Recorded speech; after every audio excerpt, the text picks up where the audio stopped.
চুলে আছাম ইউটিউব আৰু ফেচবুক পেজলৈ সকলোকে স্বাগতম জনাইছোঁ। মই চুলে আজি কথা পাতিম 23 নং চেঙা বিধানসভা সমষ্টিৰ বিষয়ে। এই 23 নং চেঙা বিধানসভা সমষ্টিৰ পৰা যোৱা 5টা বছৰে আশ্ৰাফুল হুছেইন ডাঙৰীয়া বিধায়ক তেখেতে শাসন কৰিলে।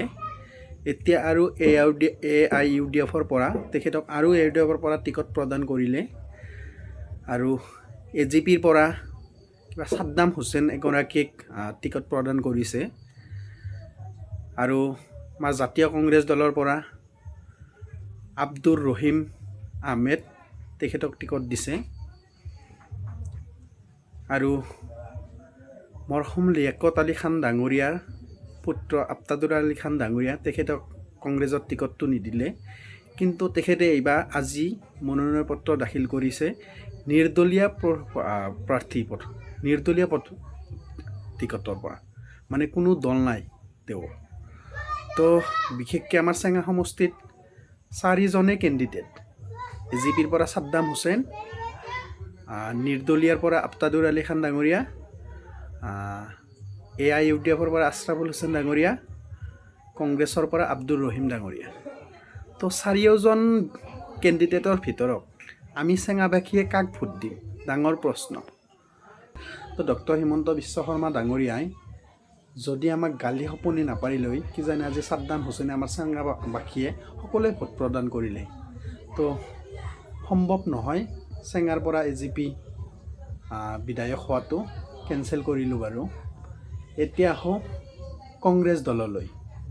হয়, কংগ্ৰেছ দলত যদি কংগ্ৰেছ দলৰ পৰা আমাৰ চেঙা সমষ্টিৰে এজন প্ৰাৰ্থীক টিকট প্ৰদান কৰিলেহেঁতেন তো প্ৰতিদিনতে কিজানি একদম পূৰা কণ্টেষ্ট হ'লেহেঁতেন।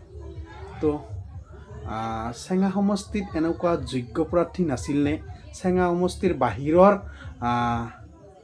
প্ৰাৰ্থীক টিকট প্ৰদান কৰিব লগা হ'ল কংগ্ৰেছৰ পৰা?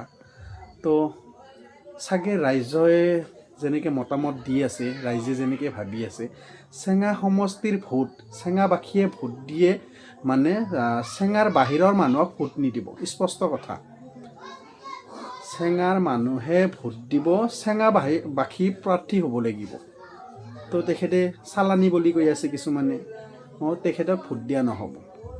তো AGPৰ পৰা গ'ল, কংগ্ৰেছৰ চালানি বুলি গ'ল, এতিয়া মাজত কি আছে? AIUDFৰ প্ৰাৰ্থী আশ্ৰাফুল হুছেইন ডাঙৰীয়া আৰু নিৰ্দলীয় পদৰ প্ৰাৰ্থী আফতাবুৰ আলী খান ডাঙৰীয়া। তো এই দুইজনৰ ভিতৰত আমি চেঙাবাসীয়ে ভোট কাক দিম, ডাঙৰ এটা প্ৰশ্ন।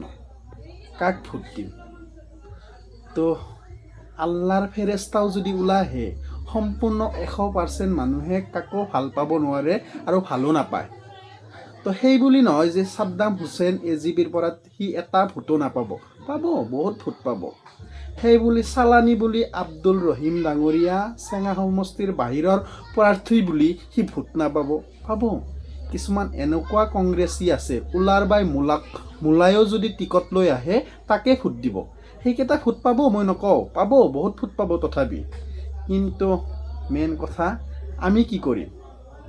আমি নিৰ্দলীয় পথৰ প্ৰাৰ্থী আফতাবুৰ আলী খান ডাঙৰীয়া আৰু আশ্ৰাফুল হুছেইন ডাঙৰীয়া, এই দুজনৰ ভিতৰত কাক ভোট দিম আমি চেঙাবাসীয়ে? সেইটো ডাঙৰ এটা প্ৰশ্ন।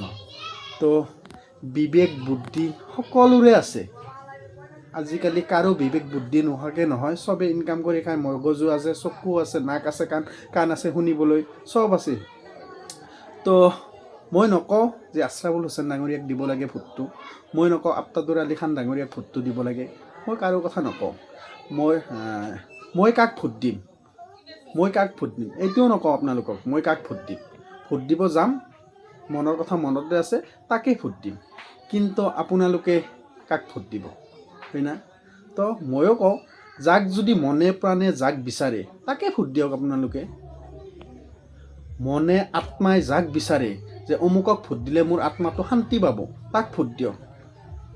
যাক ভোট দিলে মনে ভৰসা পাব যে এই চেঙাবাসী উন্নয়ন হ'ব, তাক ভোট দিয়ক। বেলেগৰ কথা শুনি বেলেগৰ ভোট কাকো দিব নালাগে। তো ভিডিঅ'টো দীঘল হৈ আছে, নেক্সট টাইম আৰু ভিডিঅ' লৈ আহিম। তো মোৰ চেনেলটো যদি আপোনালোকে ছাবস্ক্ৰাইব কৰা নাই ইউটিউবত, কাইণ্ডলি ছাবস্ক্ৰাইব কৰিব। আৰু যদি মোৰ পেজটো এতিয়ালৈকে ফ'ল' কৰা নাই, চুলে আছাম পেজটো ফ'ল' কৰিব, লাইক কমেণ্ট শ্বেয়াৰ কৰিব। Thank you. এইটো ভিডিঅ'ৰ পৰা বিদায় মাগিছোঁ। পৰৱৰ্তী ভিডিঅ' লগ পোৱাৰ আশাৰে জয় আই অসম।